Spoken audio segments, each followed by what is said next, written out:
Come on in the house.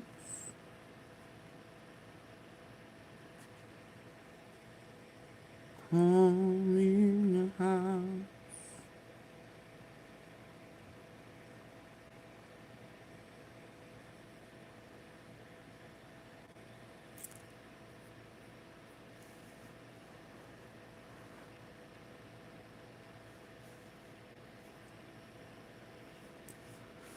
Come in the house. Come on into the tea palace. Come on, come on, come on, come on. I know I said 10, but I had to get it in, baby. You know I had to get it in. Ugh. Come on in, tea sippers. Come on in. Let's get it on in. Now, I know y'all know. I know y'all know I done figured it out. Throw it off. Y'all come on in. Hey, Cynthia. Come on in. I'm going to go ahead and start and see what they have uncovered. See where y'all know I like sidebar. They said that they done went through the files themselves. Let me hear them before I go anywhere else. Is that all right? Is that all right? See what?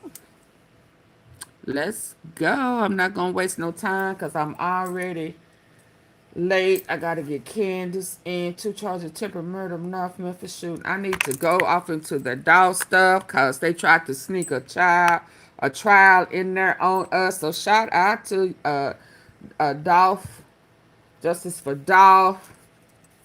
Shout out to him. I think, yeah, Justice. I think they tried to slide one in on us. I got to check that out. I may go live with it tomorrow, but let's go ahead and start because I'm already 15, 20 minutes late. 17 minutes. Let's go. We at Sidebar have been buried in the latest release of the Epstein files, all 3.5 million of them. And when it comes to Epstein's life, the emails, those especially, contain the bad, the ugly, the downright disturbing. So I want you to join us as we go through 17 of some of the grossest emails we've seen so far. But this is not just smut. They are very important in the overall story and a legal context. Welcome to Sidebar, presented by Law and Crime. I'm Jesse Weber. I know this is a little bit of a 180, but I gotta say it.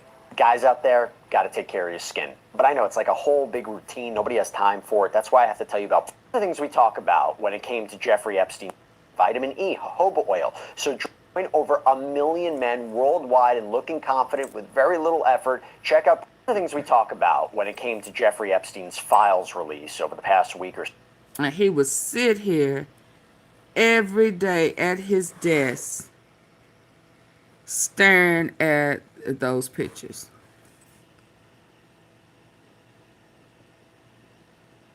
Staring at this little girl. There go one right there, black.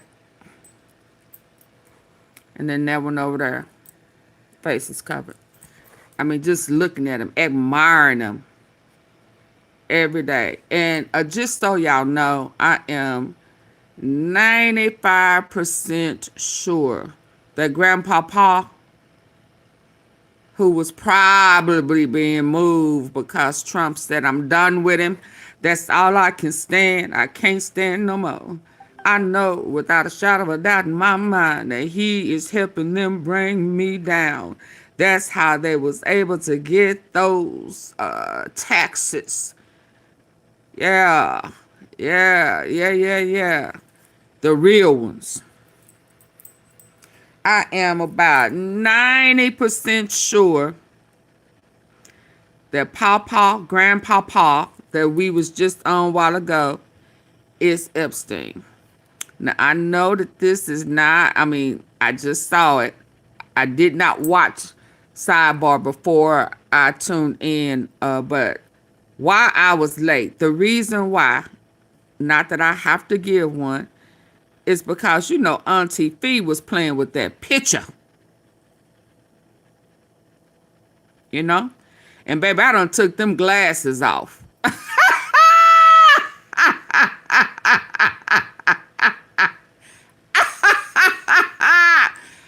done took them glasses off. Huh? I done turned this. Where the other pictures where I turned around? I done turned that ass around. This him with, oh man, it's too big. It ain't gonna let me get him. God, dog. Oh, there you go. Same little baby. Same little click right here. Y'all, listen. I don't know why y'all play with me as if I ain't gonna figure it out. Same little wrinkle lines at the top of that forehead, but that right there is this right here.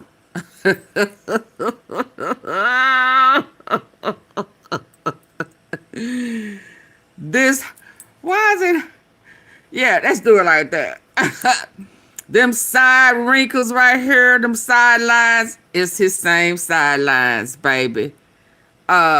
This hair that after we do this right here, up there, this hair right here is that hair right there. That is Jeffrey Epstein up there. Okay, good people. Okay, good people. That is Jeffrey Epstein, baby. That is Jeffrey Epstein. 16 years older. And then I think I was looking at his mustache, how it's dark right here, and it was dark right here. Yeah. Baby, but Auntie Fee, she took them glasses right on off that ass.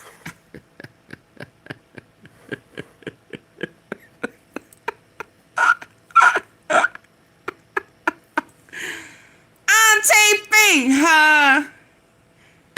I took them glasses right on off. I took them glasses right on off. I said I took them glasses right on off. You understand? I took them glasses off. And although I got one this way where you can see it better, now all I need is to get a picture where he's facing the other way. Look at them earlobes. That's him. So just so you know, I'm going to allow him to continue to talk. But baby, baby,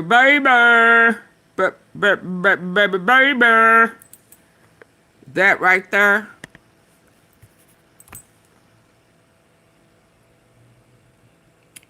is Jeffrey Epstein.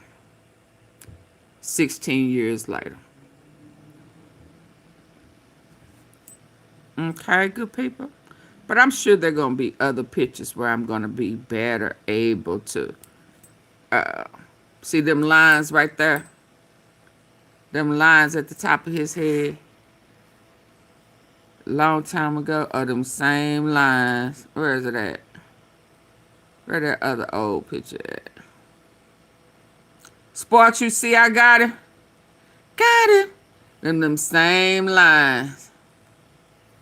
Right there. And it was the hairline. That hairline right there. That go in. That curl is the same thing right here.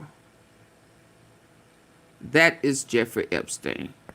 Look at them big ol' ass earlobes. Right here. Right here. And his mustache is brown. And his goatee is gray. His mustache was brown. And his goatee, his beard, is gray. That is Jeffrey Epstein, y'all. Ladies and gentlemen, the T-Steppers have spotted Jeffrey Epstein. And Lord, that's not even talking about them little ass lips. Them's them lips. Them's them lips. Them's them lips.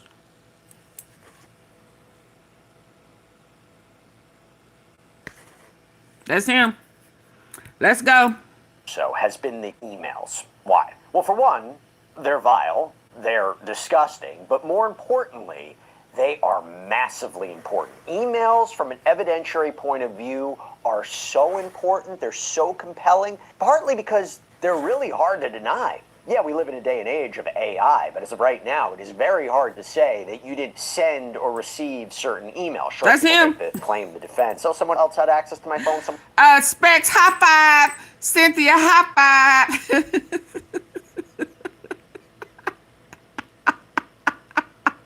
That's him, baby. That's him.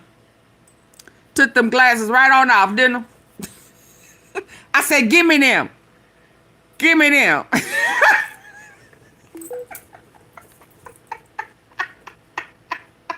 Give me them. Give me them glasses, baby. Take them. I need them. Let's go. Let's hear what they got to say. Someone else had access to my computer, but for purposes of this discussion, can we just assume that these emails were sent or received by Epstein? And especially with Epstein, you're talking about emails from years ago. So we have to assume they came from him or were sent to him. And here's the big part. As I go through 17 or so of some of the most disgusting and disturbing emails in this files release, this is a preview of what his trial could have looked like. If he didn't die in his jail cell in August of 2019, I mean, by all accounts, he was set to go to trial on federal charges of sex trafficking of minors. And the emails, I have to imagine, this would have been presented by prosecutors to a jury. Emails can help prove intent, agreement, mutual understanding, planning, timeline. I know, right? Especially since he was charged with sex trafficking and conspiracy. So these are key elements. So as we go through these emails, it's not about it's not about sensationalism. I want to try to provide some larger context to this as well. And by the way, to just go back, I could see how his eyebrows were still dark. We talk so much about the high-profile players, the conspiracy theories. We've gotten into that, but just let's remember who we're talking about: Jeffrey Epstein. Okay, and I think these emails kind of give a good insight into his mindset, his behavior. And I'm going to warn you right now: these are very difficult to listen to as I read them. But again, gives you insight into this twisted and disturbed world. Again, these were the emails that were released pursuant to the Epstein Files Transparency Act, the law that required the DOJ, the Department that Trump of Justice, is breaking right now, all of the Epstein investigatory materials in its possession. So let's start here. How about this email from March 11th, 2014 to Jeffrey Epstein? Thank you for a fun night. Your little girl was a little naughty. I think this email kind of sets the tone, doesn't it, right? We don't know who it's from, but it's redacted. But all the way back in 2014, after he already pled guilty to Florida state charges of solicitation of prostitution and solicitation of prostitution with a minor under the age of 18, sentenced to 18 months in a minimum security facility. It's the sweetheart deal. So people knew what he was about, and they still hung out with him. And there's always a question of why. What were they getting in return? And an email like this, sure. Do we know the whole context of it? No. Do we know if this is a joke? No. But given what we know about Epstein, what he was accused of, this email kind of, you put two and two together, I would say this would be a key piece of evidence in a case against him regarding the sexual abuse of minors. And it's emails like this that get people very Red Janet, so we can let her know that it's been confirmed. Was prosecuted. You know, who knew? Who participated? True. Is there enough evidence in the document released to prove a case beyond a reasonable doubt? Many legal analysts say no. And the DOJ and the FBI released a statement over the summer saying there was no one else to prosecute based on these files. But an email like this, very concerning on multiple levels. How about this one? September 14th, 2014, almost 9 in the morning, Jeffrey Epstein wrote, "Not a good idea for you to come today. Too many wash people think you look too young." And then this response back, okay. Yeah, that wouldn't be great for Epstein at trial. I don't know if he meant this person is really an adult and they look young, or in fact this person is a minor. If they legal, but it don't goes matter. to a knowledge component, right? There was this case against him. There was an understanding of what he might have been up to. That's consciousness of guilt in a way. He knows that. It's very, very disturbing. How about this one? This is from Jeffrey Epstein on April 29th, 2009. The subject line is, "You have received a flip video." So this is the days before iPhones. He writes, "How old is this one?" The response at 8:38 a.m., 19. Epstein writes back, "Bring it to New York, please." And then the email back to Epstein is, "She is arriving next week." How old is this one? Yeah. Now, the idea of bringing her there, arriving, it goes to this alleged systematic, procedural nature of bringing girls and women into his orbit, right? Whether it's a Recruiters. crime or not, whether it be used at trial or not. Handlers. Yeah, I could have seen prosecutors using this maybe. But I gotta say this too, whether it was used at a criminal case or not, just some of this is so nauseating, which, by the way, is why we didn't make this 100 disgusting emails from Jeffrey Epstein files. I don't want you to have to vomit. Wellness knows you love your pet, but not their dumpster breath. Wellness Whimsies are the long-lasting daily dental treats that help to reduce plaque and tartar, because great oral health makes them a lot easier to love. Wellness. Feed well, be well. Why won't legal AI replace lawyers? Because you were hired to do the things that legal AI can't. AI can help lawyers do more of what they were hired to do, augment training for junior lawyers, and help amplify the human impact in law overall. But here you go. I got some more I got to show you. This is from August 11th, 2009. Again, like right after he pled guilty. It's right in this time frame. This is from Jeffrey Epstein. It would be nice if when I asked you to rub my head or my feet, you actually did it for more than 10 minutes without thinking about something else. The response from this person is, I thought I did. Sorry, my new must have distracted me. And Epstein writes back, your apology is accepted. In this instance, I can't say you were distracted by very little. And look, we know the prosecutor said that massages were the instrument to begin and facilitate abuse. Whether this person was an adult or not, it's just gross. But it continues, like how about this one from Jeffrey Epstein. So Maxwell did all we don't know who it is. the pedo August activity by 2nd, herself. Heck 2015 no. at 5:30. Now that I understand, try to take some nude photos. Be open, brave, sexy, wild, dance, jump, have fun, live. The response back to that is, okay, I asked my friend, so she will take some sexy photos tonight or tomorrow. This message from Epstein, I think you should take some yourself first. Now I want you to be free with yourself. First, I think you should study English, go online. There are many classes. Then take the TOEFL test. The photos should not be porn, but should be sexy.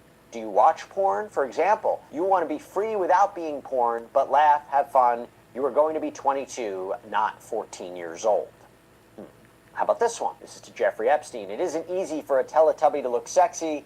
I will go before I go out and take some XXXXX. And by the way, this is in response to what Jeffrey Epstein had written. Thanks for your help. Send photos of you, and sexy would be appreciated. How about this one? Unfortunately, is now ingrained in my mind. I'm going to have to be careful how I say it.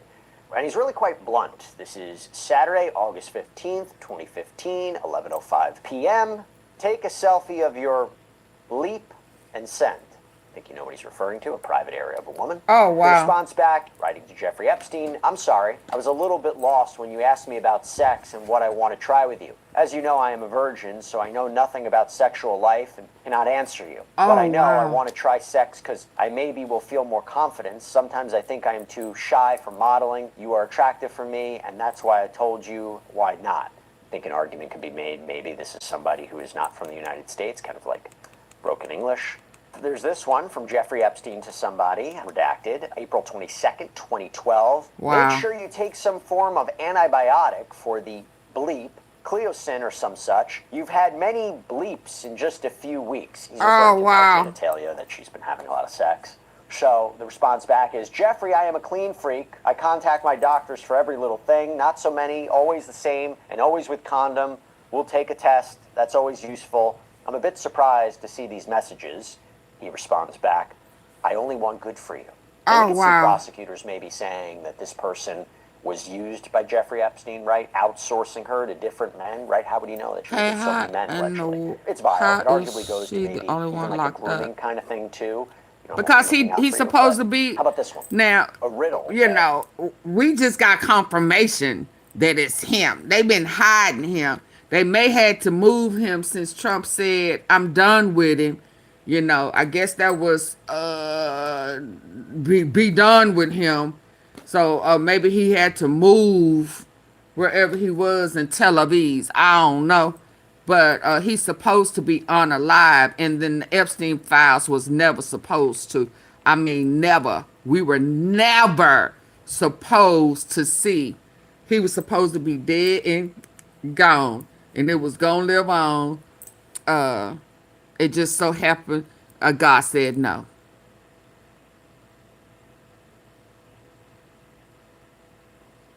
You understand? That's why she the only one. But hopefully, God's going to turn things around and unlock it all. Let's go. Honestly, you're not going to soon forget. So it's written to Jeffrey Epstein, April 29th, 2013. What is greater than God, more evil than devil? Reach, need it, poor have it, and if you eat it, you will die. What is it? And the email in this conversation at one point back is, or your bleep, meaning female genitalia, either works. And this person writes back, ha ha ha, great answer, I like it, but poor don't have my bleep. How about this one? Actually, I think this one is important in a sex trafficking context, okay? So this is from Jeffrey Epstein to, again, an unidentified individual. Okay, now it's time to send me great sexy photos, no excuses. Person writes back, you will be receiving at least one sexy photo every single day until the day I see you in New York in the end of October. First one soon to come, with a wink face. And this is important. Epstein writes back, your trip will depend on how sexy they are. Okay. So in a sex trafficking case, the prosecution would need to prove that the defendant enticed or recruited a victim to engage in sex acts. It's kind of commercial sex, right? So if you reward somebody or you promise something of value to get sex, those are key elements, key evidence in this kind of criminal case. So sexy photos in exchange for a trip, maybe the argument could be, hey, he was just tongue-in-cheek, maybe he was joking, but you could see how prosecutors could say that is evidence of sex trafficking, or maybe, just something to think about. By the way, just talking gross for a second, I got to mention Peter Attia. This is the anti-aging influencer. You've probably seen him on social media. Recently appointed contributor at CBS News, although it does become a question about his role at that company moving forward. He was mentioned almost 2,000 times in the Epstein files, the newly released Epstein files, Oh, specifically wow. emails between him and Epstein from 2015 to 2018. And I'm not going to lie, they're really, really disgusting. Attia wrote in one email to Epstein in February of 2016 that... Now he is who? I got to mention Peter Attia. This is the anti-aging influencer. You've probably seen him on social media. Recently appointed contributor at CBS News, although it does become a question about his role at that company moving forward. Remove He was him. mentioned almost 2,000 times in the Epstein files, the newly released Epstein files, specifically emails between him and Epstein from 2015 to 2018. And I'm not going to lie, they're really, really disgusting. Attia wrote in one email to Epstein in February of 2016 that a woman's private part is, quote, low carb. Added, still awaiting results on gluten content, though. How about this email dated June 24th, 2015, with the subject line, got a fresh shipment, where Attia seemingly writes, the biggest problem with becoming friends with you? The life you lead is so outrageous, and yet I can't tell a soul. Kind of chilling when you think about Epstein and the fact that he was, again, brought up on federal sex trafficking charges of minors, accused of abusing minors for years. But Attia went on the defensive. He wrote a long response on X, reads in part, reading that exchange now is very embarrassing, and I will not defend it. I'm ashamed of myself for everything about this. At the time, I understood this exchange as juvenile, not a reference to anything dark or harmful. He added that he did not participate in any criminal activity. He also added I that don't he was, quote, believe. never on his plane, never on his island, and never present at any sex parties. I will say Attia stepped down from his role as chief science officer at the snack bar company David Protein. It was also reported that a 60-minute segment that he was featured on has been pulled. And again, no word at the time of this recording on the future of his association with CBS, but we'll see. Oh, this one was a surprising one. Didn't expect this. In the Epstein files, there was a reference to Diddy. Yeah, connection to another major federal sex crimes defendant in recent history, P. Diddy. So this was from somebody, unidentified, to Jeffrey Epstein, January 1st, 2013. How are you feeling? Were you invited to Ike Batista boat on the 2nd, at the time of this? For people who struggle to trim their toenails because of age-related joint stiffness or poor eyesight, you really need to try this latest German... This recording on the future of his association with CBS, but we'll see. Oh, this one was a surprising one. Didn't expect this. In the Epstein files, there was a reference to Diddy. Yeah, connection to another major federal sex crimes defendant in recent... Yeah, I remember I told you Florida was coming. Florida was coming right before, right after Diddy's trial. Florida was coming, and it would have included Epstein, Trump, Ghislaine Maxwell. I'm not sure if Weinstein had anything going in Florida, and it was going to bring up the kiddos. Jay-Z, Now we know. Yes, sir. And then, of course, Trump fired her. Of course, he fired her. Of course, he did. Let's go. Let's go. In history, P. Diddy. So this was from somebody, unidentified, to Jeffrey Epstein, January 1st, 2013. How are you feeling? Were you invited to Ike Batista boat on... There was a reference to Diddy. Yeah, connection to another major federal sex crimes defendant in recent history, P. Diddy. So this was from somebody, unidentified, to Jeffrey Epstein, January 1st, 2013. How are you feeling? Were you invited to Ike Batista boat on the 2nd? Went to P. Daddy party, met some interesting PPL people. Didn't see Elon though. Miss you, kiss. 2013, lots to break down here. To be clear, going to a Diddy party doesn't mean you were part of criminal activity or knew about it, but those parties came under a lot of scrutiny after Diddy was hit with over 50 lawsuits claiming sexual abuse and then charged with federal sex trafficking, racketeering, and prostitution counts. He was ultimately acquitted of the most serious charges at his very publicized trial, but he was convicted of transportation to engage in prostitution. He's currently in prison. Waiting on a pardon. The Elon thing is interesting too. Waiting on a pardon from Trump. Remember? Waiting on a pardon for Trump.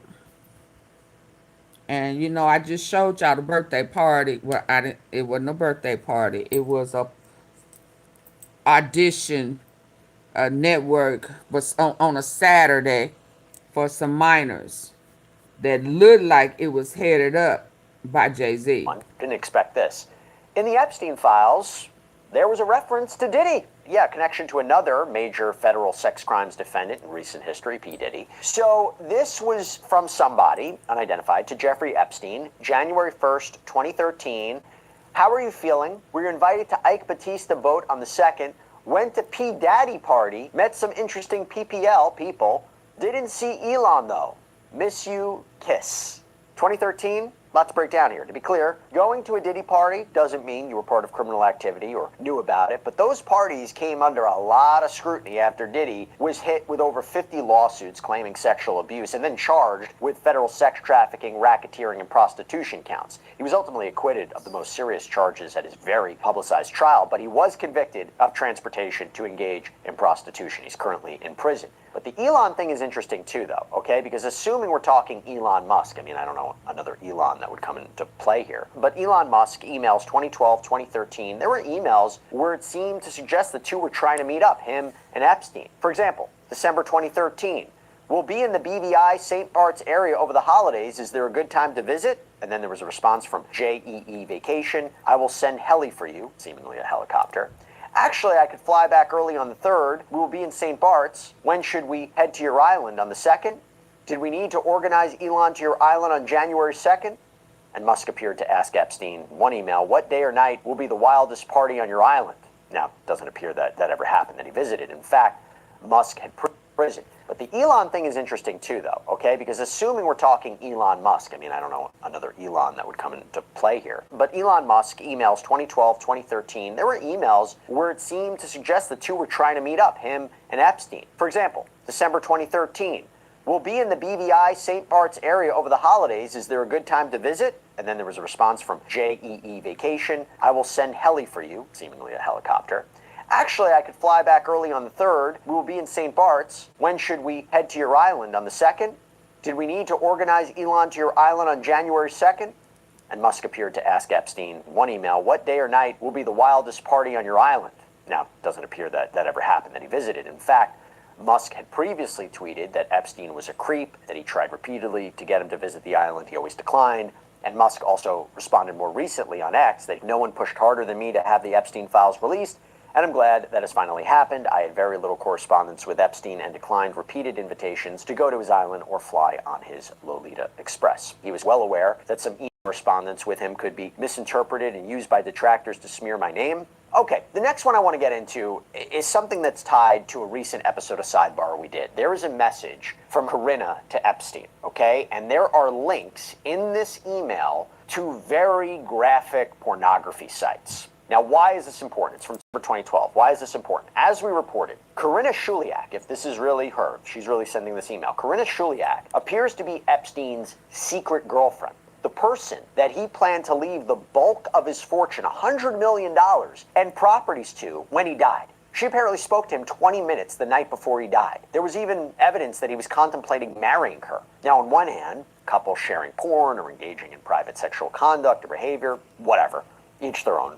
But on the other hand, you can see why this looks weird, right? Considering who Epstein was. Now, she's never been formally accused of wrongdoing or charged with a crime, but just something I have to mention here with this email. By the way, big thing in the Epstein files release was his connection to the rich, the powerful, the notorious. And a name that constantly pops up, and an email that's very disturbing regarding him, is Woody Allen, former neighbor. Just got to call out this email. So creepy. So Epstein seems to joke about being accused of going to a pedophile convention when he was going to visit Paris with director Woody Allen, writing this in 2012. So this was an email back to someone who said to Epstein, like asking, I guess as a joke, "Le pedophile convention?" And Epstein writes back, "I think pedophile is the plural." It's weird. It's not even like he's denying it. It's just strange. And now I got to go to this. This has been making a ton of news. So another disturbing email in this list is a reported exchange between Epstein and Peter Mandelson. This is a prominent British politician, former diplomat, UK ambassador to Washington at one point, causing a lot of uproar. So this exchange from 2009 allegedly surrounds Epstein's release from prison after serving 13 of his 18-month sentence, again, on those charges of solicitation of prostitution and of solicitation of prostitution of a minor. And here's how that went. So this is from Jeffrey Epstein, July 22nd, 2009. He writes him, or allegedly writes Mandelson, "Free and home." Mandelson seemingly writes back, "How shall we celebrate?" Epstein responds, "With grace and modesty. Those are the names of two strippers." Okay. Then Mandelson writes at another point, "How is freedom feeling?" And Epstein writes back, "She feels fresh, firm, and creamy." And then this is the big one. This is allegedly from Mandelson to Epstein. In response, he writes back, "Naughty boy." By the way, just 2 days ago, London officials announced that they are launching a criminal investigation against Mandelson on the same day that he resigned from his seat in Britain's parliament. And while the announcement didn't name him specifically, it did reference a 72-year-old man, a former government minister, for misconduct in public office offenses. So we'll see where that goes.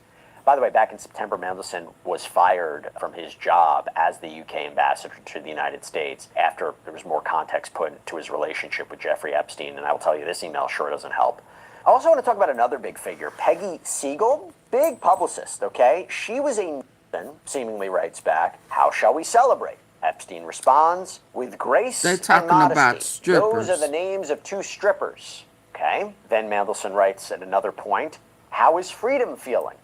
And Epstein writes back, "She feels fresh, firm, and creamy." And then this is the big one. This is allegedly from Mandelson to Epstein. In response, he writes back, "Naughty boy." By the way, just 2 days ago, London officials announced that they are launching a criminal investigation against Mandelson on the same day that he resigned from his seat in Britain's parliament.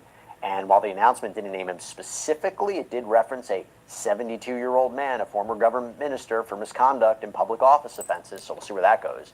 By the way, back in September, Mandelson was fired from his job as the UK ambassador to the United States after there was more context put to his relationship with Jeffrey Epstein. And I will tell you, this email sure doesn't help.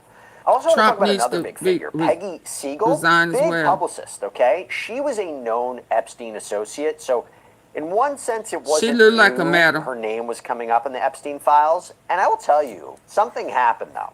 An email came out I got to mention. To give you a little context about who she is, though, the United States after there was more context put to his relationship with Jeffrey Epstein, and I will tell you, this email sure doesn't help. I also want to talk about another big figure, Peggy Siegel, big publicist, okay? She was a known Epstein associate, so in one sense it wasn't new. Her name was coming up in the Epstein files. And I will tell you, something happened, though. An email came out I got to mention. To give you a little context about who she is, though, Tina Brown from the Daily Beast penned an opinion piece the other day. It was titled, "How the Epstein Files Exposed His Fixer's Plot to Neutralize Me," referring to Siegel. And it was about how... Who goes for it on fourth down? Is he in? Is it a touchdown? I think I have just the thing for you guys. Everyone knows the play. Playoffs are the most emotional time of the year, and you can get in on the action on DraftKings. New customers bet $5, get $300 in bonus bets if your bet wins. The crown is yours. This is what would happen to your body if you ate mood sleep gummies every day. Day 1, you take your first gummy. How Siegel had seemingly tried to do damage control for Jeffrey Epstein when all these allegations were coming out. For instance, Brown says that back in 2010, when she was editor of the Daily Beast, Siegel had asked her to a then Prince Andrew dinner that was hosted by Jeffrey Epstein, and apparently Charlie Rose was there and Woody Allen was there. And Brown allegedly says to Siegel, conduct in public office offenses, so we'll see where that goes. By the way, back in September, Mendelsohn was fired from his job as the UK ambassador to the United States after there was more context put to his relationship with Jeffrey Epstein, and I will tell you, this email sure doesn't help. I also want to talk about another big figure, Peggy Siegel, big publicist, okay? She was a known Epstein associate, so in one sense, it wasn't new. Her name was coming up in the Epstein files, and I will tell you, something happened, though. An email came out I got to mention. To give you a little context about who she is, though, Tina Brown from the Daily Beast penned an opinion piece the other day. It was titled, How the Epstein Files Exposed His Fixer's Plot to Neutralize Me, referring to Siegel. And it was about how Siegel had seemingly tried to do damage control for Jeffrey Epstein when all these allegations were coming out. For instance, Brown says that back in 2010, when she was editor of the Daily Beast, Siegel had asked her to a then Prince Andrew dinner that was hosted by Jeffrey Epstein, and apparently Charlie Rose was there and Woody Allen was there. And Brown allegedly says to Siegel, quote, "What the is this, Peggy? The pedophiles ball?" And Siegel allegedly responded, "All that Epstein stuff being so overblown." Now she goes on to describe how the Epstein files released this week shows how much of a PR panic Epstein and Siegel were in. I say all that to give you background, to point out this email, okay? Really something else. Okay, so this is from apparently Peggy Siegel to jeevacation@gmail.com, so we assume Jeffrey Epstein. This is dated December 18th, 2009. So the subject line is Kenya, okay? On the plane now with Maddie, we're about to take off for Amsterdam to Nairobi. We land the morning of the 19th in Amsterdam and late evening of the 19th in Nairobi. On Sunday morning, we fly into the bush to Cotter's Camp in the Masai Mara, then to Sasab in 24th, 26th, then on the 26th to Lamu to Paponi Hotel, and back January 4th. We cannot thank you enough. Yet another life experience. If the Maasai warriors don't eat us, the pirates from Somalia will. Coming to PB to see you in January, taking photos, we'll have a ball, and think of you all the time. Now this is the part that's really, really troublesome. Can bring a little baby back for you or two. Boys or girls. So Madonna. Another one I want to highlight. This one's just bizarre, disturbing. From Jeffrey Epstein to somebody that we don't know. January 9th, 2012. So there's this message from jeevacation@gmail.com. We assume Jeffrey Epstein. It is dated January 9th, 2012. Do you want to come see me today, tomorrow? We'll come at 10. There's an email from someone that says, yes, Jeffrey, I will be glad to see you. And I dream of learning this Jeffrey, let's just say, technique from you. LOL, if you don't mind teaching again. My childhood friend from Moscow visits me here for 3 days. We are friends since 7 years old. We are having a dinner after work with and him. Do you mind if we come all together to see you so you could see what the gilded youth from Moscow is like nowadays? He is very quiet and cute. And the response back from Epstein is, not tonight. I have people here, Terry from the UN for you, and redacted.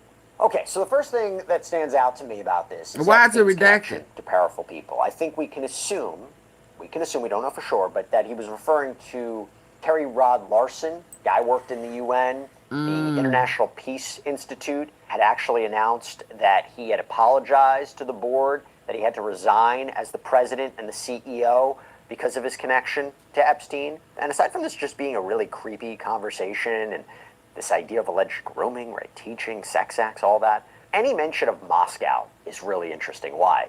We highlighted this in a previous episode, but there has been further speculation, particularly after this document release, that Epstein was a Russian asset or a Russian spy. Now, to be clear, there's no definitive proof of that, but clearly, and we talked about this in a previous sidebar, there is clearly a lot of communication over trying to meet with Putin, in a conversation over trying to get a Russian visa, and offering advice to Russian officials and so forth. So interesting anytime you see that, because there was an allegation that he was trafficking Russian girls and women as part of this alleged sex trafficking empire. Just something to think about. But there you have it, okay? Could I go on for another hour with disgusting emails? Sure, but I'm going to spare you that. I don't think anybody wants to hear that. You get the idea of not only how very dirty this stuff is, but how telling it is, how compelling this potential evidence could have been in a case against Jeffrey Epstein. That's all we have for you right now here on Sidebar. Everybody, wow. thank you so much for joining us. And as always, please subscribe on YouTube, Apple Podcasts, Spotify, wherever you get your podcasts.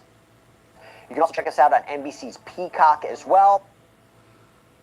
So listen, y'all, Christy Teigen, is that who's married to ordinary people?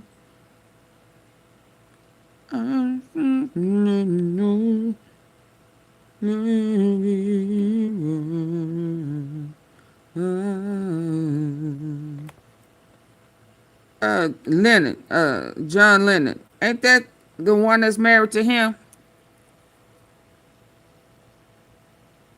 Ain't that her? Christy? I would eat a human. If you were at a very fancy restaurant and they were like a tiny piece of human meat. No. I think the only way I wouldn't try to eat it. I would eat a human. Isn't that John Lennon? Is it Legend? Ain't that John Legend wife? Thank you for the bronze medal, Keith. Okay. Well, this is her on an interview. Eat it. I would eat a human. If you were at a very fancy restaurant and they were like a tiny piece of human meat. No. I think the only way You wouldn't try a tiny bite? No. Really? Absolutely not. That's terrible. Eat it. I would eat a human. If you were at a very fancy restaurant and they were like a tiny piece of human meat. No.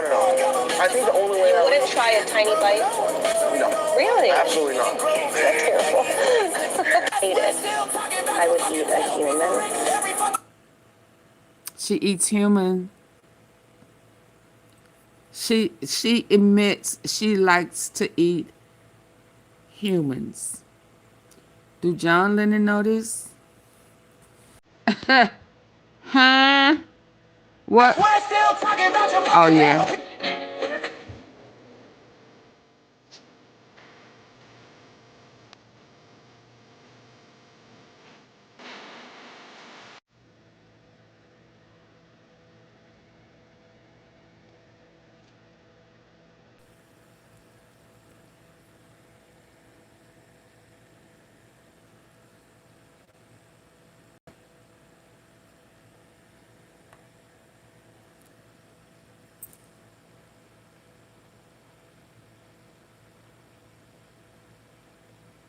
Nickelodeon.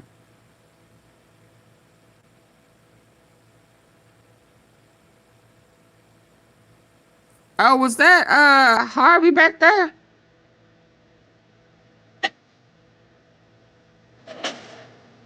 Put all questions on the super chat or super stickers.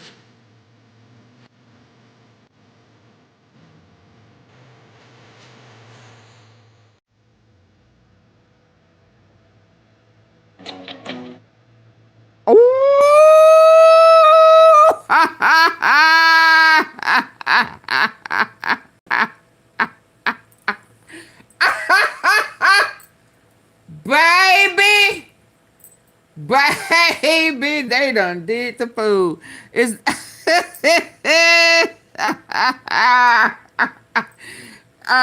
Jay-Z, Harvey, that's Pusha.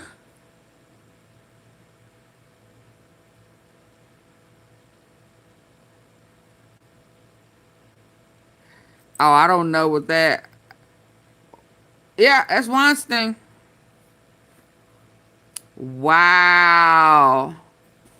Wow.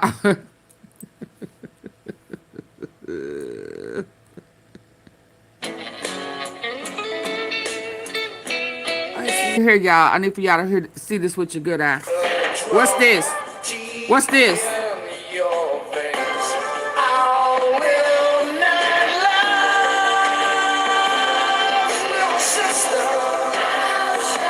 What's this, y'all?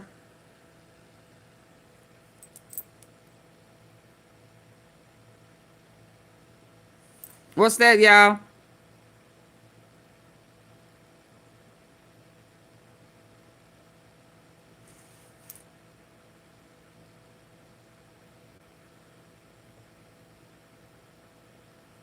Can somebody tell me what that is?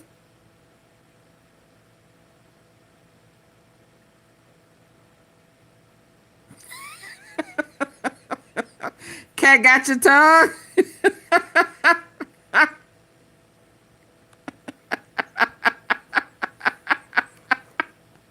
Y'all don't want to say what? Y'all don't want to say what that. Yeah, that's McDonald's. That's what it is. An arm, yeah. It's on its way to McDonald's. It's gonna be grinded up. On its way to McDonald's. My God, my God, my God. Ah!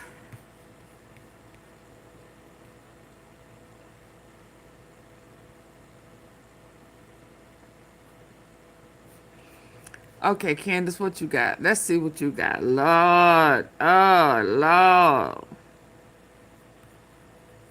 Look like an arm. Yep.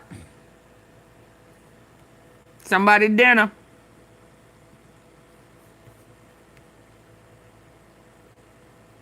Somebody's dinner.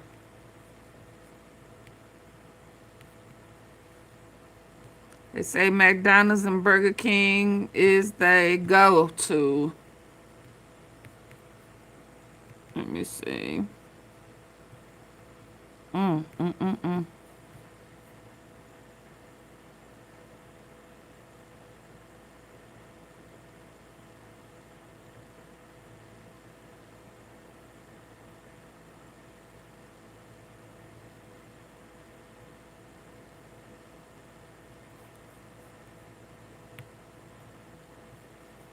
He was so excited. All right, you guys, happy Thursday. So Erika Kirk went onto Fox News last night, and she made a plea for transparency. I have to say I'm totally with her on that one, and I would like to join her in the pursuit of it with an open letter to her. In the same vein, one of the fired TPUSA employees has now posted a public video informing the public of exactly what's been going on behind the scenes and the real reason they believe that a lot of people were fired. Now, after watching their boss get assassinated. All right, you guys, happy Thursday. So Erika Kirk went onto Fox News last night, and she made a plea for transparency. I have to say I'm totally with her on that one, and I would like to join her in the pursuit of it with an open letter to her. In the same vein, one of the fired TPUSA employees has now posted a public video informing the public of exactly what's been going on behind the scenes and the real reason they believe that a lot of people were fired. Now, after watching their boss get assassinated and after working 20-hour days, this young employee was subjected to a rather bizarre loyalty test. We're going to tell you all about that. So welcome back to Candace.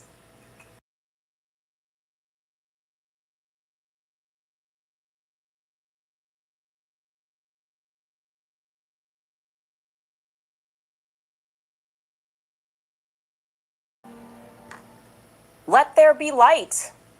I mean, at least that was, in a nutshell, what Erika Kirk told the reporter Trace Gallagher in a one-on-one interview regarding what she is hoping to get out of these court proceedings. She wants transparency. Take a listen.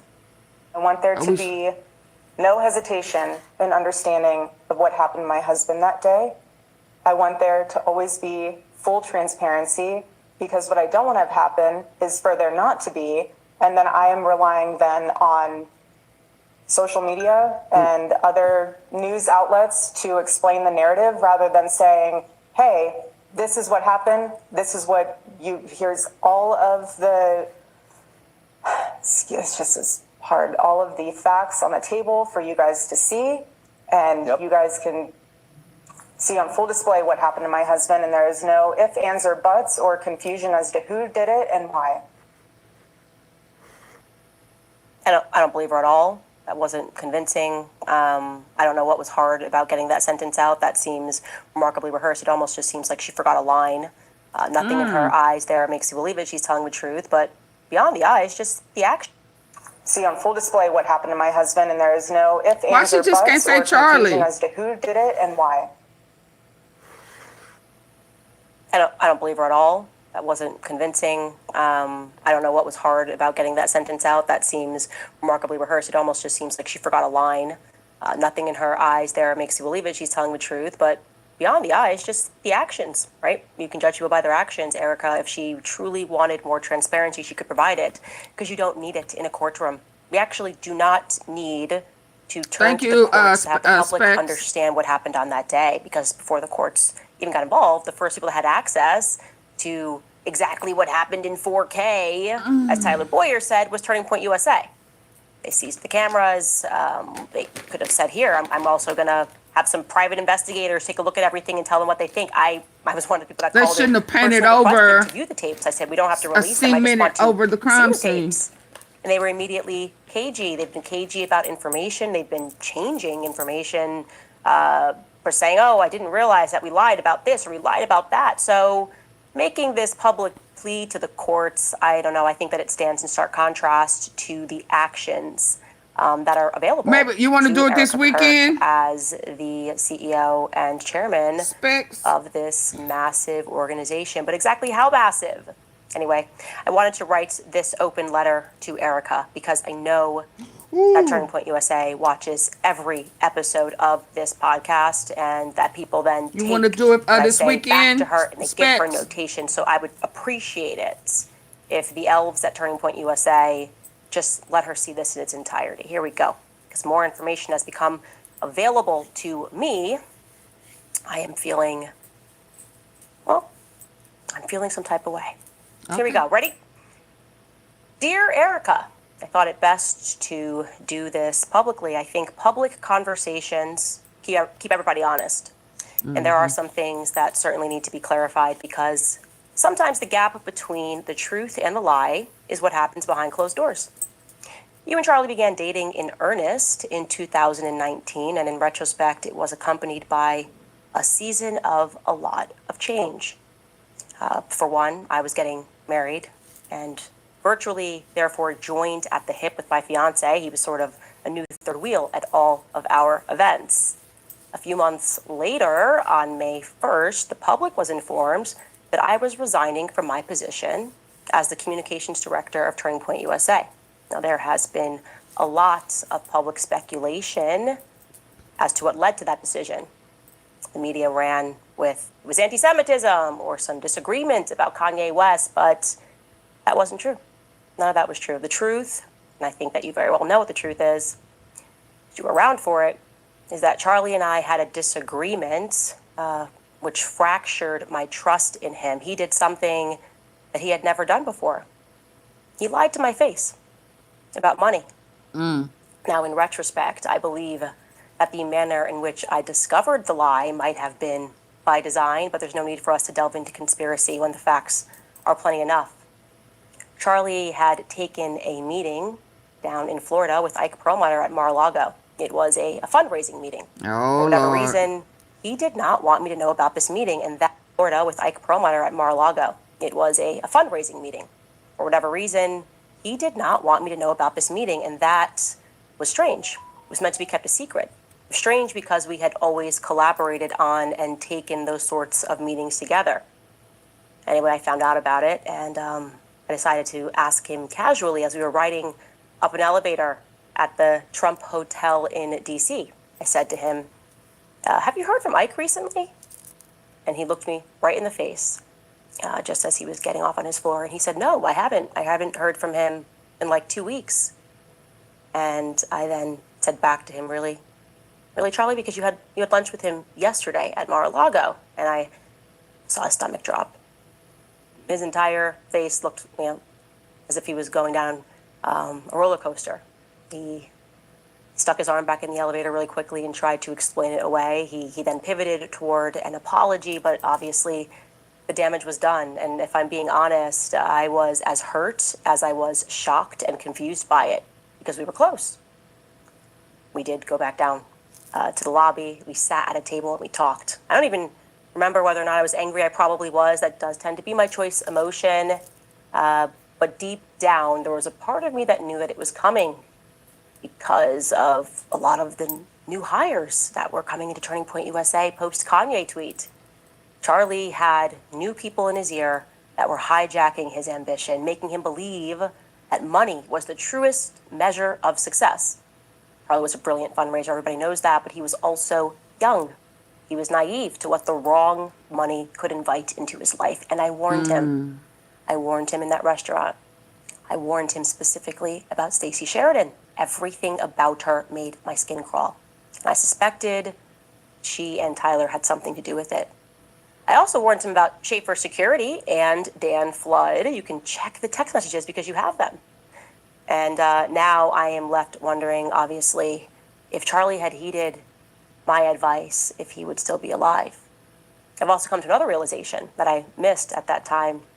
Maybe the newest and the biggest influence in his ear. Who was that, obviously? It was you. You were the newest and biggest influence in Charlie's life. You kind of all arrived at the same time. And you too, Erika, you lied to my face as we sat down in that hotel and we spoke for 4 hours. And Tyler had something to do with it. He was the truest measure of success. Charlie was a brilliant fundraiser, everybody knows that, but he was also young.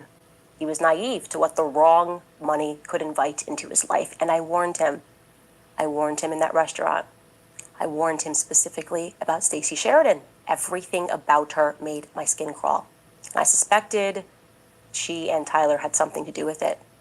I also warned him about Schaefer Security and Dan Flood. You can check the text messages because you have them. And now I am left wondering, obviously, if Charlie had heeded my advice, if he would still be alive. I've also come to another realization that I missed at that time. Maybe the newest and the biggest influence in his ear. Who was that, obviously?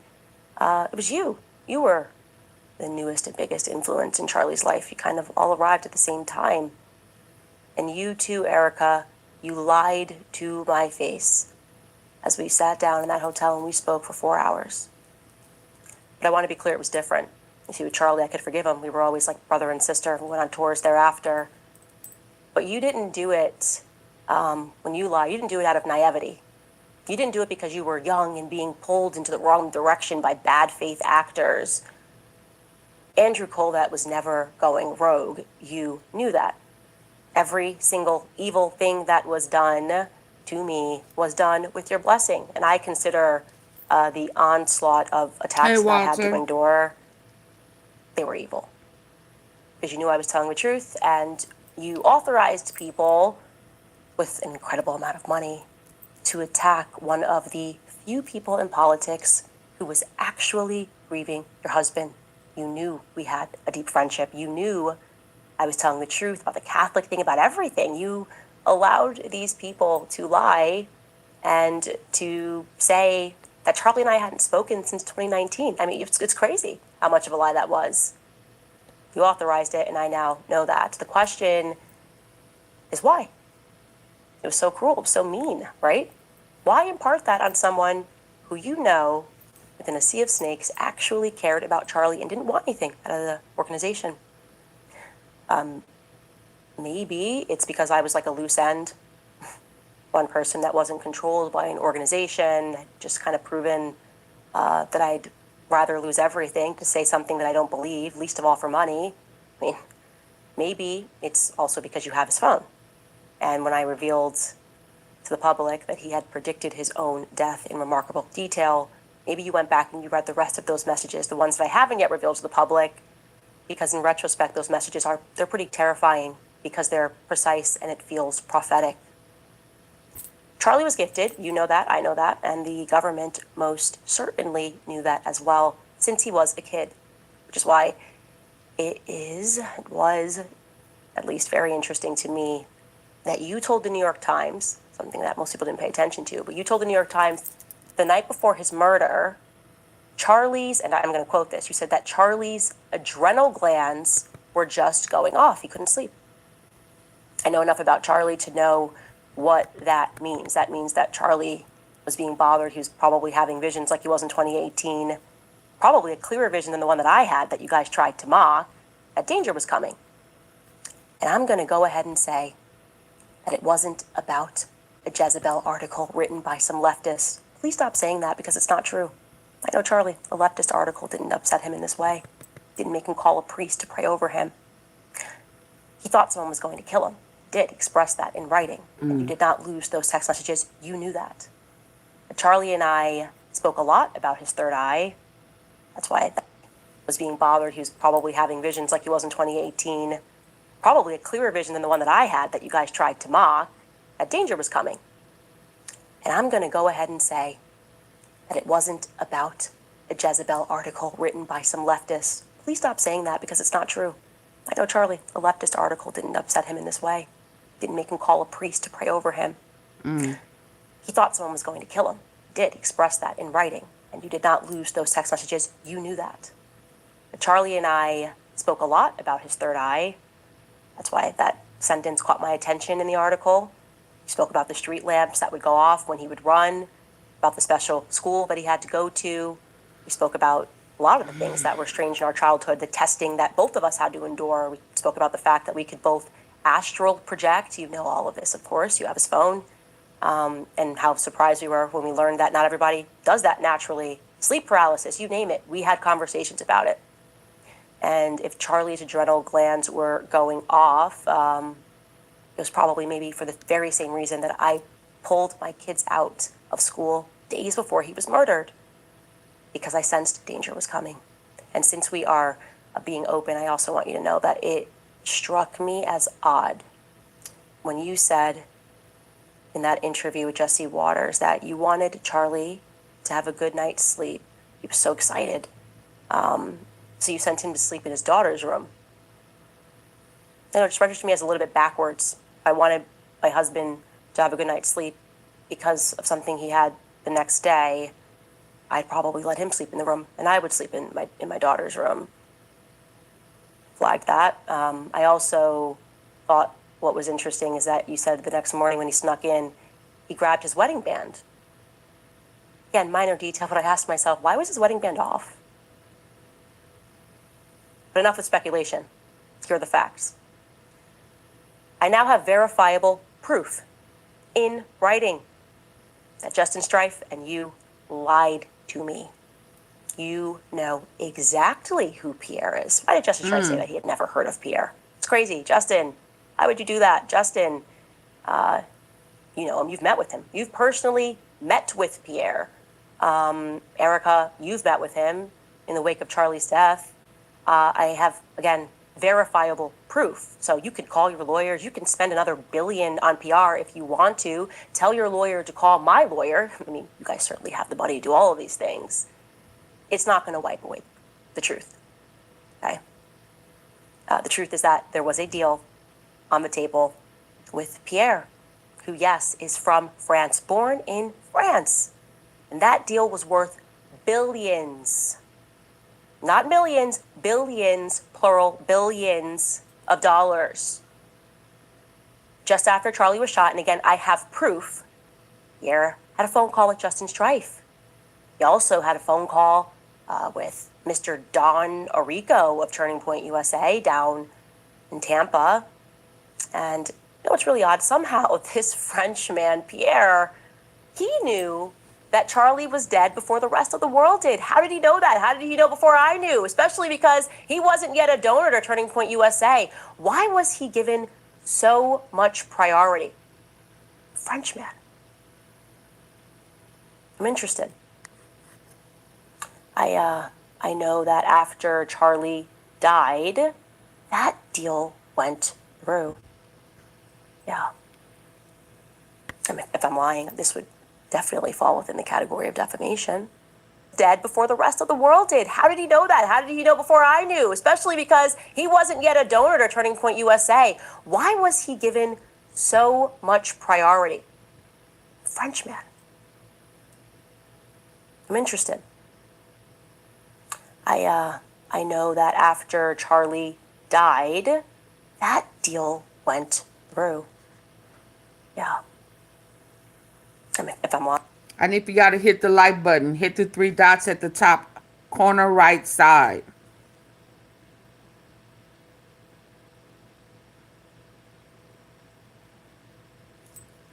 Double tap the face of your screen or hit the 3 dots at the top corner right.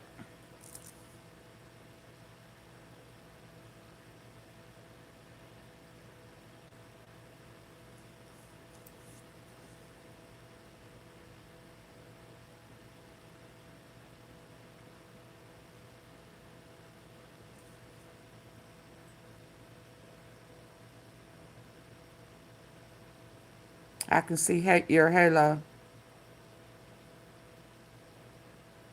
Thank you, Specs.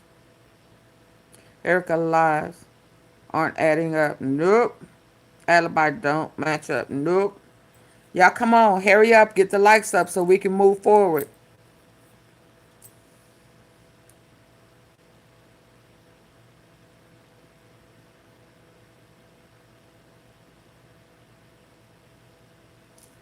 I'm going to cut it off. This would definitely fall within the category of defamation. So, yeah, I'm all in on this one.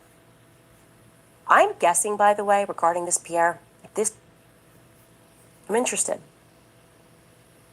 I know that after Charlie died, that deal went through. Yeah. I mean, if I'm lying, this would definitely fall within the category of defamation. So, yeah, I'm all in on this one. I'm guessing, by the way, regarding this, Pierre, this might be the reason that the White House never got back to me regarding the French Foreign Legion being involved with Charlie's assassination. Because, I don't know, there could be a French angle here. Could this be a motive? Could billions of dollars be a motive? I mean, I'll just ask some immediate questions. My question would be, why would a devout Catholic Frenchman be looking to give billions of dollars to an evangelical organization? Is that not weird? Just objectively weird? Gosh, that's a pretty big investment. Just really care about free market capitalism? What's France got to do with college campuses in America, full stop? The answer, Erika, is nothing. Nothing. And one of the things that when I was a kid, and other GATE kids, because we've been speaking about the GATE program, and they put you in these special classes, they test you, frequencies, sounds, they made us drink fluoride, all the weird stuff, but one of the things that they're especially interested in is how quickly you can put together puzzles. And I want you to know that I excelled at that. I was really good at putting together puzzles. I gotta tell you, I think picture is starting to emerge here. I think I was right. My best guess is that it was Pierre Falcone all along of Angola Gate. We talked about it on the show. France, Israel, the United States, this time it would be Egypt rather than Angola, all working together. Maybe they were getting the band back together to traffic because, yeah, there's been a lot of trafficking that just keeps coming up in this investigation. These countries, these satellite of countries, you trying to pretend with your, what now, billions of dollars, got a PR. Best guess is that it was Pierre Falcone all along of Angola Gate. We talked about it on the show. France, Israel, the United States, this time it would be Egypt rather than Angola, all working together. Maybe they were getting the band back together to traffic because, yeah, there's been a lot of trafficking that just keeps coming up in this investigation. These countries, these satellite of countries, you trying to pretend with your, what now, billions of dollars, got a PR, we can do all of this. And it was so crazy. Oh my God, a little joke about the Egyptian planes. What? Nothing to see here. This is my theory. There's a lot to see here because you were lying to cover Bibi Netanyahu's tracks. That's very strange. You were there when Bibi Netanyahu called. Andrew told me that BB offered to take Turning Point USA to the next level, and Let's that go. Charlie turned him down. down in the Hamptons at the dinner that you were a part of, but you don't remember that part. You say he's just calling about a letter that Charlie wrote 5 months earlier. The dinner that you thereafter allowed an army of influencers to claim never actually happened, but you were there. Oh, I was there every step of the way. None of this ever happened. Nobody wanted to address BB calling. Nobody made any statements about that.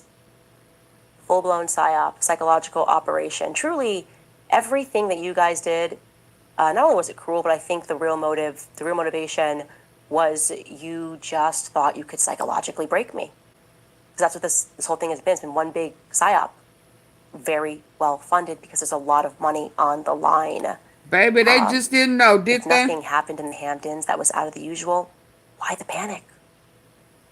Because something did happen. Charlie told Bibi Netanyahu no. Bibi, also, Charlie had declined to have Bibi on his podcast.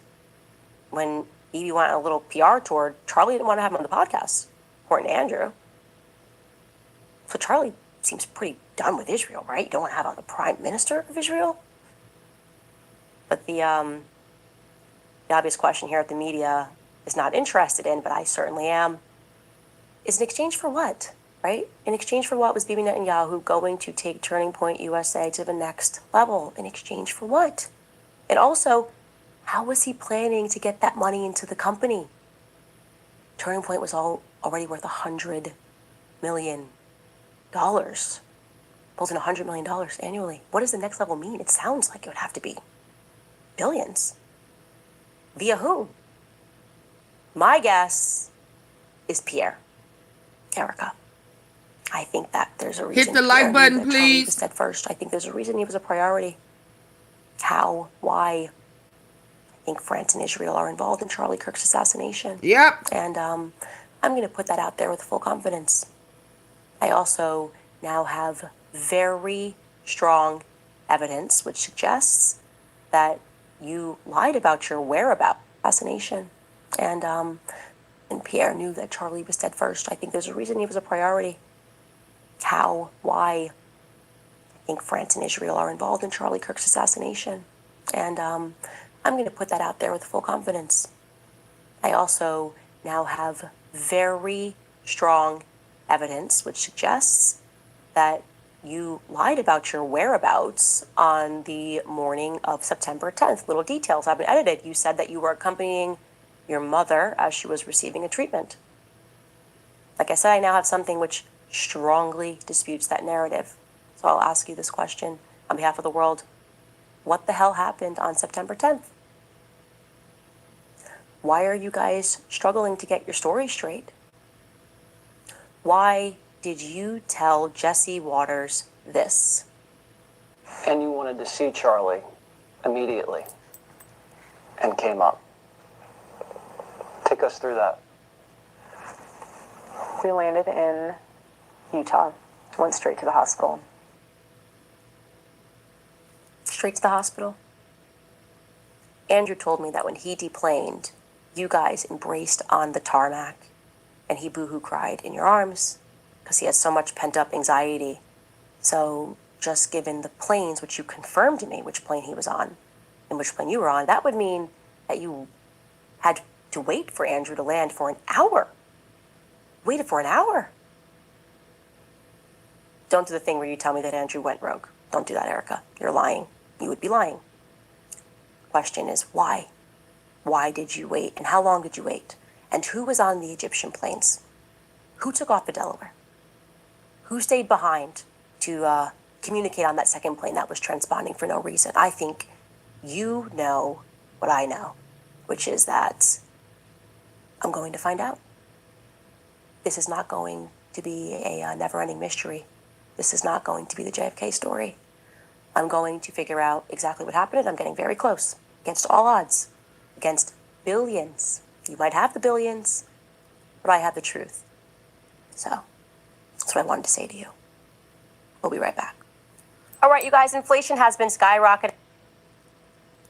I need for y'all to get the likes up. I'm an hour and 16 minutes in. 340 people are in listening with me. Only 62 likes. What are we doing? I just need for y'all to hit the three dots. Get the likes up. Get the likes up. Hit those three dots in the corner. Or double tap the face of the phone. I'll wait.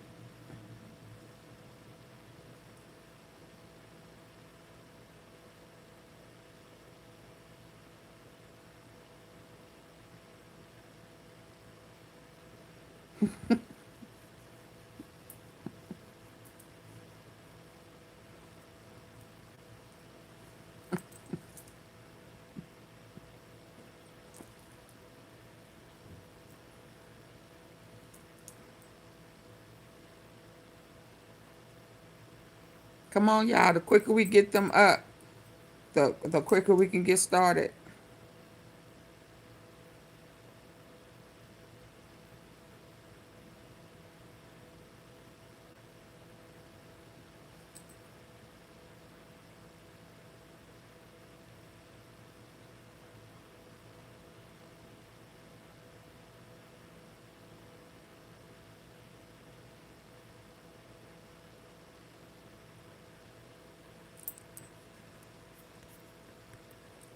The anniversary with a limited time bonus offer.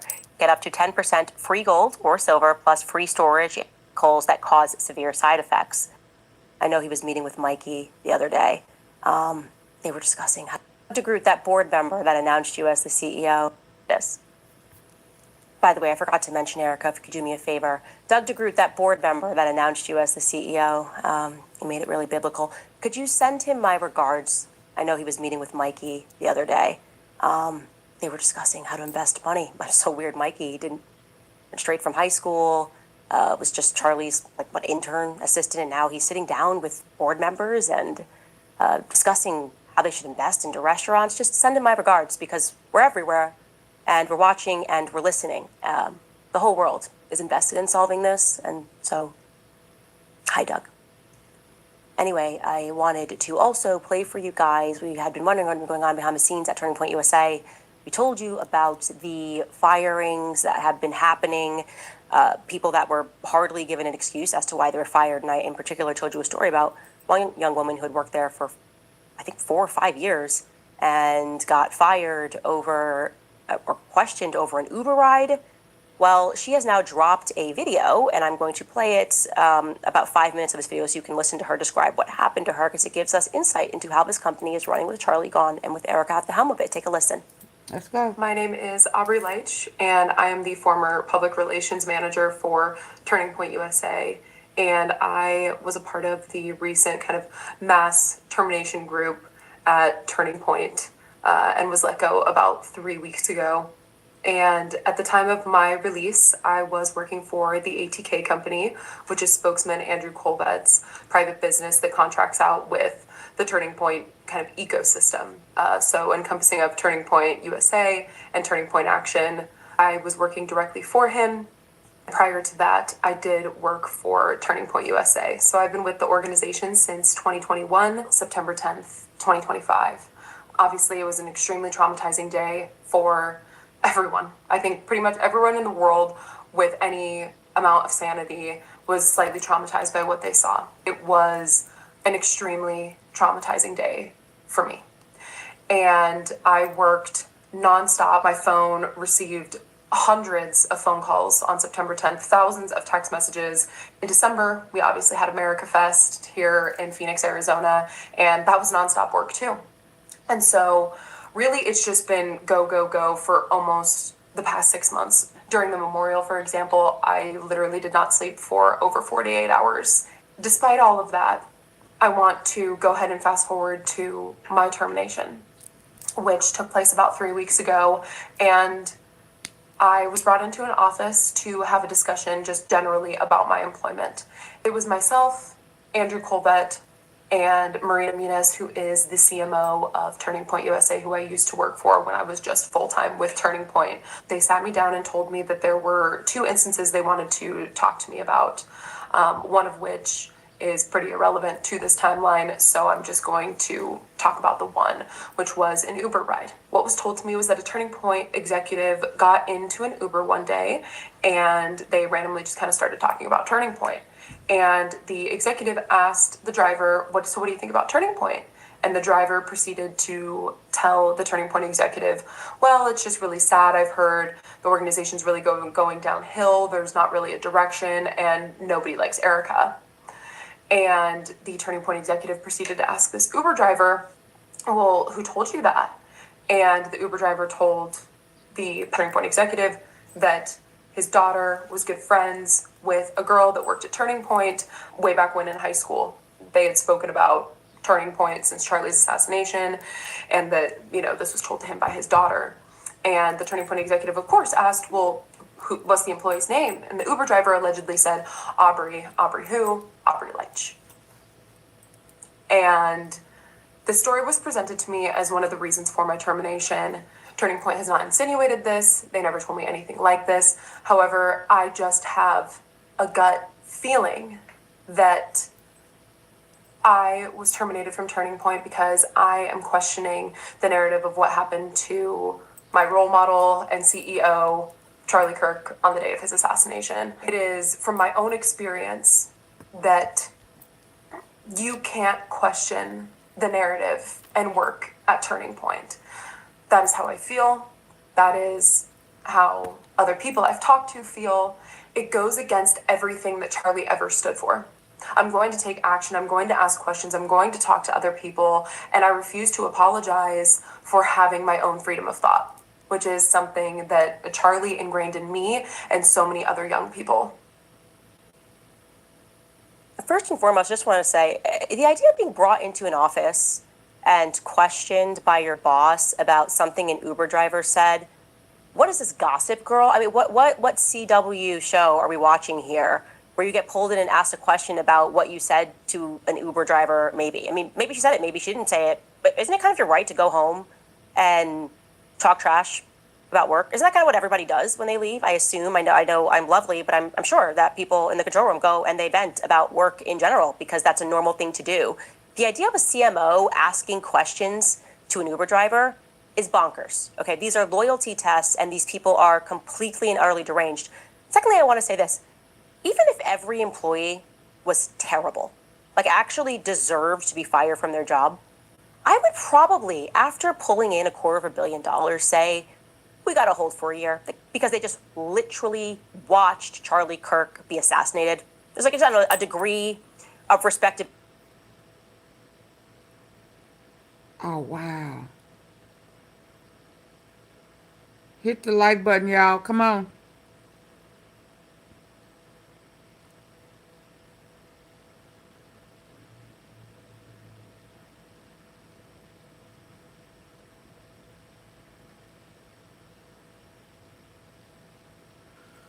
Oh, come on. I got to really show y'all something.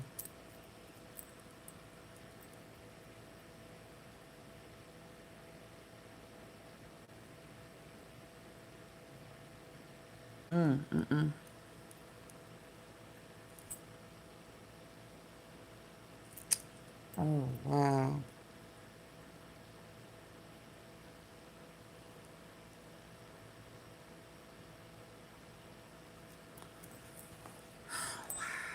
Y'all hit the like button. Ah, dog.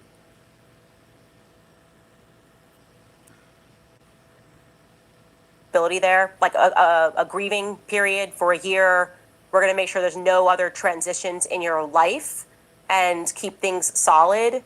No, they just were like, peace out. And I think she's right. I think in the end there, when she says that this was actually motivated by them going after people who they suspected were not loyal to Erika, or people that didn't seem to fully buy what happened on September 10th, which, by the way, is everyone. They're going to just have to get rid of everyone, and I think eventually they will, and start anew.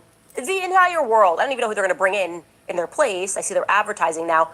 No one is buying what the feds are selling. No one is buying what Erika is selling. Nobody is buying what any person is trying to sell to us about what took place on September 10th.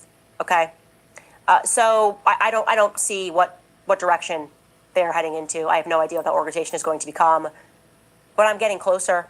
I'm getting real close to understanding what happened. I think just going through the questions, the who, the what, the when, the where, the why. I think lying about knowing Pierre, Justin, Strife, that signals to me that there's a fear. Why didn't you want us to know about Pierre? Because if he was just somebody who was going to give billions of dollars, you just be like, oh yeah, I spoke to him. Like, I've been in communication. He just happened to call me at that time. If I may issue you guys a report card, far be it from me to do this, this is where you guys messed up. Stupid lies, not behaving in the way. Forget everybody grieves differently. Nobody grieves in the manner of allowing people who were actually enemies of your husband to open up AmFest. Like that, if I'm being honest, the first moment that I went, oh, something is very wrong, was when Ben became the defender of Charlie Kirk. I mean, I just knew too much. It's like, whoa, why is Ben pressing Megyn Kelly, pretending that he cares about Charlie Kirk? This is bizarre. This is literally upside down land. That's when I said, okay, Israel's involved, because every time you see Ben, you just assume Israel's involved. He's also, by the way, randomly doing things about Korea right now, breaking down what's going on in Korea. There's also this Korean angle that's not making sense. You fumbled the ball there. If I was running the game, I'd say, hey, let's pretend we're only going to allow Charlie's friends around because we're actually grieving. This is where the PR went sideways. It just seemed like a pay to play is what AmFest looked like, and it looked like people that were paying Israel, right? It seemed like Israel was paying. Maybe I would have also waited to drop the Shabbat Shalom book, maybe while people in the air were going, I feel like Bibi maybe did it because he's saying he didn't, and it's kind of weird to feel like you have to say you didn't. I would have said, maybe let's roll the book out Q1 2026, and maybe let's not do it with Barry Weiss. I feel like that's not like Charlie's buddy. But you guys didn't do that. You kind of went right in there. So it seemed, I think you guys fumbled a bit there. Silly lies, lies that didn't really make sense. And I don't know, thinking that we were going to accept that Laura Loomer and Ben Shapiro were now the friends of Charlie Kirk, and the people that were actually his friends were his enemies, attacking Tucker Carlson, demanding he get attacking me nonstop. You fumbled. I think you fumbled in the performance. I am not sold on it, and with what I know and what I'm getting close to, I don't think there will be a person in the world that's sold on it. So, other than the people who bought and purchased, who are going to become very obvious in the coming weeks, is what I will say. Anyway, I saw that Tim Dillon wrapped his show where he was lamenting how it's all just so fake. Everything is so fake, and that is how it has felt from start to finish here. Everything that it feels like, as he says, we are just kind of watching a really bad reality show, and you're wondering when they're going to stop, when they're going to admit that they lied about everything, but they just kind of keep going. Here's what Tim Dillon had to say. The tech people that were very liberal are now very right-wing, and they'll be very liberal again. They don't care. Please. They don't care. And then the people that came to power criticizing free speech, criticizing thank you, Corey. lack of free speech on social media are now shutting down free Toilet speech on Paper social USA, media. Auntie Fee just went around the block and came So right it's back. obvious that a lot of this is fake. And it's performative. It's a Thank show. you, It's a Rando. reality show. I mean, it's not necessarily the funniest episode we've done, but it is the truth. Yeah, it is we what's don't happening. disrespect Candace over It here, is what's Gmail. happening. Bye-bye. And in this time, you can really only trust one person. There's one person that I trust in this time. There's only one person I trust. Mariam. And it's Erika Kirk. Good night. The comedian. It is what's happening. And in this time, you can really only trust one person. There's one person that I trust in this time. There's only one person I trust, and it's Erika Kirk. Good night. The comedians. I trust that Erika Kirk, with the $250 million a Turning Point earned off of the back of their employees who are working 20-hour days and a sympathetic public, well, sadly, those employees that were fired, not even given an excuse, at least Aubrey got an excuse, some of them got nothing, as we showed you, are now starting a GoFundMe because they didn't get anything. They didn't get a bonus, they got nothing, and they have put this up on GoFundMe, the Purge Fallout Fund. I believe this is supporting 8 employees, and so I wanted to promote this, and I'm hopeful that Erika can donate to it, maybe. I mean, could they get $100? If she wanted to, listen, if she wanted them to, $100 for to think, oh wow, because they didn't get anything, they didn't get a bonus, they got nothing, and they have put this up on GoFundMe, the Purge Fallout Fund. I believe this is supporting 8 employees, and so I wanted to promote this, and I'm hopeful that Erika can donate to it, maybe. I mean, could they get $100 for 20-hour days? That's a labor laws. Their labor laws working like that. Dog to pet. I think that would be great if Turning Point USA. I can't believe that they raised $250 million and these people are on GoFundMe. It's so far beyond the realm of okay. It's just so evil. It's all so evil that we're gonna have to donate. It's us, everybody. If you got $1 to support these employees who were traumatized in watching their employer die, got 0 days off, then had to work 20-hour days through to the end of the year, through to AmFest, and then got fired without a reason. If you would like to support these employees, and you should, I'm certainly going to, you can head to the Purge Fallout GoFundMe campaign. We will take a brief break and we'll be right back. All right, you guys, do you owe back taxes, or maybe you've not filed your tax return? We hitting the like button yet?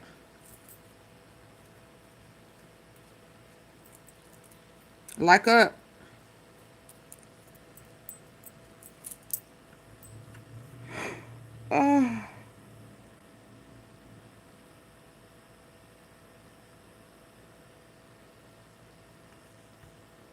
Home's equity to pay off high interest debt, free up your cash flow, and still keep your existing mortgage intact. There are no upfront fees to find out if you qualify. France, living in Tampa, Josh Owens. Who is Pierre? Who is Pierre from France? Who's giving billions, Turning Point USA Catholics? This is on us. He's a Catholic, born in France, living in Tampa area in Florida. Somebody knows something. Getting involved, building potentially a shrine down there. Who knows? Goal ended. Only 4 people supported the goal. Come on, y'all. I have so much more for you guys. I have been slow playing this, obviously, because they wanted to pressure me to put everything out instantly, but I'm not an idiot. I need to know every single person at that company who betrayed Charlie. I need to know every single one of them. I need to know the good guys and the bad guys. And, anyways, what I have to show you guys next week is just going to completely blow your minds, because I'm beginning to work through how it all worked, and Charlie was completely and utterly infiltrated. Like I said, I know for a fact that $1 billion deal was real. It was not imagined. Erika and Justin Strife know exactly who Pierre is. Justin has met with Pierre. So is Erika. If you'd like to support our independent work, you guys can head to the website. You can go to CandaceOwens.com. You can buy new kits, gear, new merch, always available. Also, the documentary What a Woman Is available for free on our website until 9 p.m. Eastern tonight, so feel free to watch that. And we also, by the way, we have now a Spanish, a Portuguese, and a French channel. Good thing we have a French channel, because France is very involved. My instincts were correct. And how did I get there? Well, following the Egyptian planes. LOL, ha ha ha ha, right, Erika? Nobody from Egypt. Yeah, what about Israel? A lot of countries donating, I bet. Top comment from last episode is, can we stop calling them elites? Thank you, Spit. Refer to them instead as the deletes. And we should just refer to them as the cult. The cult. The satanic cult. I totally agree with you on that. Let's let's get some of your comments from today's episode. We have Courtsy, who's writing, I read that. Corey Henry wrote, Candace, I love you. This is the Truman Show. That's why Andrew said, Candace, it was supposed to be you. That was a part, I think, of a very well-planned effort to psychologically traumatize me. They were trying to neutralize me psychologically, like I said, because I was the one loose end. Everybody else is working for some organization, being told they have to say, and I'm just out here saying how I feel and willing to lose money and take those risks because I'm not siding with the side that harms children. I'm just not going to side with pedos. I'm not going to do it. So, yeah, I think that was a part of it. And it was sophisticated, like military level psyop, if I'm being honest, psychological operation to traumatize me and then to have people fighting me before I can even process what happened. I need the likes up real quick, y'all.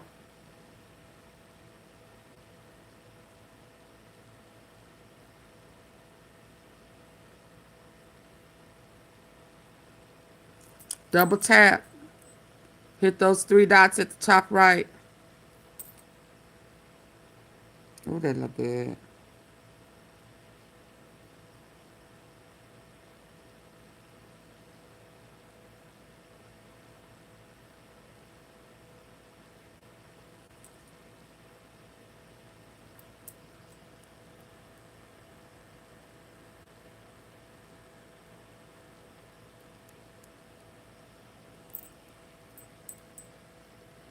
Donald Trump is the Wizard of Oz. He is the guy. Oh my. And Donald Trump is the Wizard of Oz. He is the guy. It's a man. He plays Monopoly with real fucking buildings. This is a scary man. And he owns all these beauty pageants, Miss America, Miss Universe. Isn't that a bit like Michael Vick owning a series of pet stores? It's like, it's a fucking catch and release program for him. This is a man who said, my daughter is hot. Even people in Arkansas went, that's fucking wrong. That's just way out of place. And that fucking hair, my God. I believe the hair. Oh, we found a passport. Jeffrey Epstein. His alias name. I guess wherever he is. Hold on.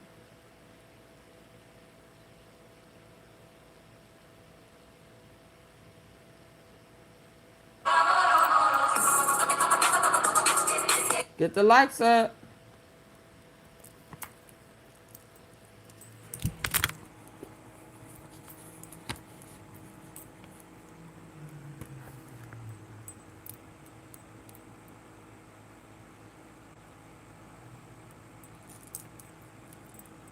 Morris. Robert. So this is his name. I guess one of his names.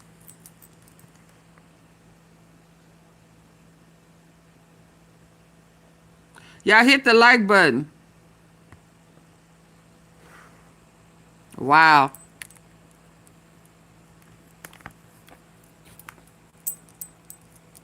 To Charlie, they're coming after me, they're attacking me, you get all these influencers taking money, I can't believe Candace, and it was just meant to wear me down, but it didn't work because I read the Sigmund Freud books. I know what that looks like. I knew, but it was a psychological operation, and I got through it, and I got through it in large part not because I'm particularly tough, but because I was motivated by true friendship with Charlie, and I had the people. I had you guys telling me to keep going and defending me in the comments when I genuinely felt like I was just so confused. I genuinely was so confused at what was happening, like why they were just going to pretend up was down and down was up, and that I was the enemy when I was actually the friend. And I really do, just from the bottom of my heart, want to thank you guys, because when I was definitely feeling weak, if I didn't look like it, you guys were strong. So I want to say that. The Decentralized Intelligence Agency has brought us to this moment. This was not the work of me. It was the work of everybody. Oh, somebody taking their like back. And I just pulled it together on this podcast. Alaska Dog Lady writes, truth wins. Christ is king. They've got money. They always do. They print it. We have Christ truth. is king. And what also I think has happened is Charlie's gone. Charlie was the godly one there. Charlie, that's like I said yesterday, the deal, when you do a deal with the devil, you no longer have access to the creative force. You have to steal, you have to lie, you have to cheat, but you can't create. You instantly just become stale. And that's what I am sensing and feeling at Turning Point USA. Now you have to rely on lawyers and legal letters. And yeah, that's what happens, sadly. Mary Everett writes, it's not billions, but I hope that this helps. Do not let these demons get away with it. Thank you so much. And truly, anybody that's giving right now, I'd rather you give to the employees. I mean, just what happens to them is so wrong. I can't believe I'm saying it. Like I said, this feels crazy. We're in like crazy town right now. I'm asking you to give to employees that work for an organization that made $250 million in a couple of months. This is crazy town.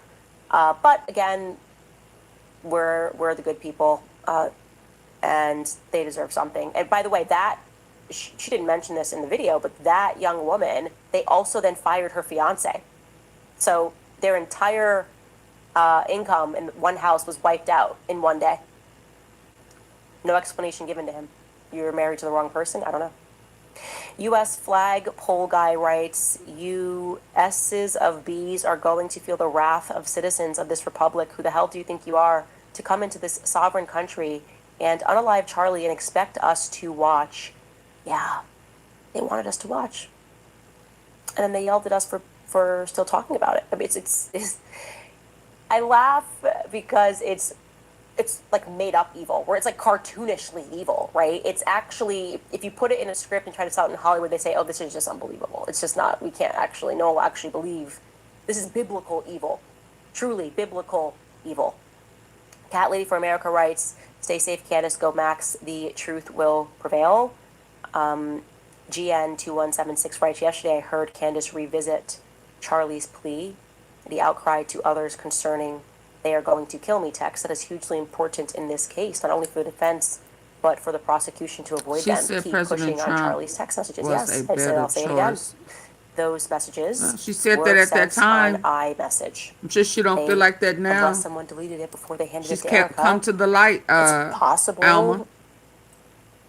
You know, I'll throw that out there. It's possible. Now she's saying she has no faith in politics. Now she's saying she won't vote for nobody. Obviously, y'all have a good night. This investigation